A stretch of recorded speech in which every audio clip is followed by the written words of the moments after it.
আসসালামু আলাইকুম রহমতুল্লাহ। আমি যদি আপনাদেরকে বলি এটা ইউকের একটা রাস্তা, মনে হয় আপনারা কেউ বিশ্বাস করবেন না। হ্যাঁ, এটা ইউকেতে। আমি কালকে রাত্রে 2:30টার দিকে একটা গরুর ফার্মে গেছি একজনের সাথে। এটা গরুর ফার্মে যাওয়ার রাস্তা আর কি।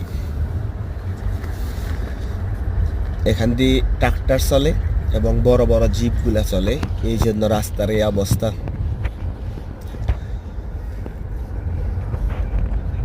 তা আপনাদেরকে দেখাবো বলে একটু ভিডিও করলাম।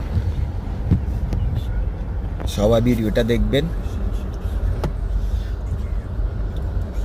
আমার জন্য একটু দোয়া করবেন। আপনারা সবাই ভালো থাকবেন। আসসালামু আলাইকুম রহমতুল্লাহি ওয়া বারাকাতুহু।